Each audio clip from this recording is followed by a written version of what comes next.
Hello everyone, Coach Carol here. I have a tip for you today with regard to where you can record some of your research on your genealogy. I'm going to share with you a tip that you might like to try out when you are researching your ancestors. For example, I'll take you across to Evernote, one of my newest favorite tools for recording my research. I have created a notebook here called the Devon Tribe, and I'm beginning to research my ancestors from the county of Devon in the United Kingdom. I now wish to create a note for this particular notebook. So I'm using the three dots at the top right-hand corner of the column.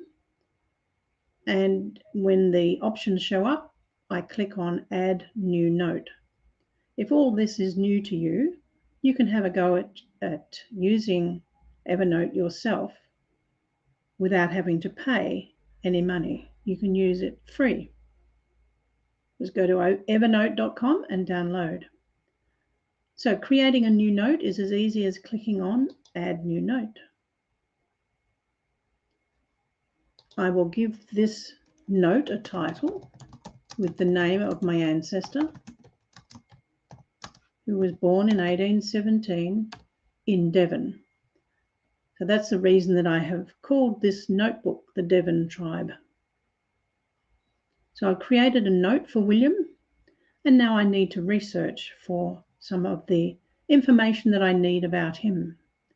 Now I use Find My Past for my tree, and I was recently alerted to the fact that you could search directly into parish registers by 1 or 2 clicks.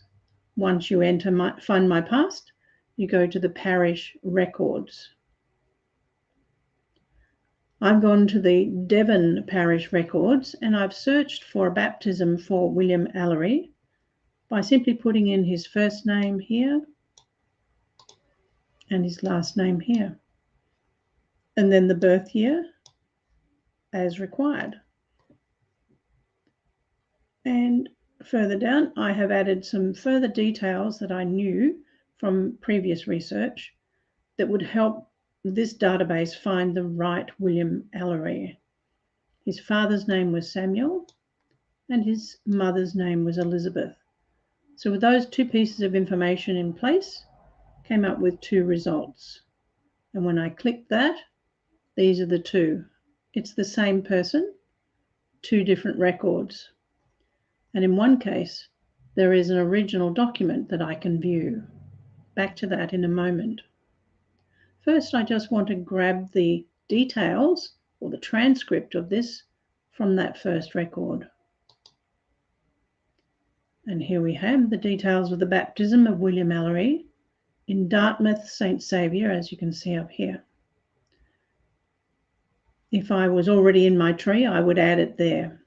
For the moment, I'm just going to copy that information, the transcript, to the clipboard. So I've got all the details that this particular record is showing, and I go back to my Evernote, put in a heading, and then paste. And here I can see that the baptism year was 1817. Highlight that. And the birth date is shown here, the actual birth date of 19th of February 1817. Another interesting fact to highlight was his father's occupation as a chandler. And I believe that's to do with making candles. I'd have to check that. So I'm off on more research for that. So within a few minutes, I have begun to fill out the data that I have for this ancestor, who would be my grandfather 4 times removed, who was born in Devon, 1817. And when I'm ready, I can come back to my Find My Past and continue my research. That's all for the time being. Remember, if you want to record your research, try using Evernote. Create notebooks, create a note within the notebook, and you're on your way to keeping good records of your research.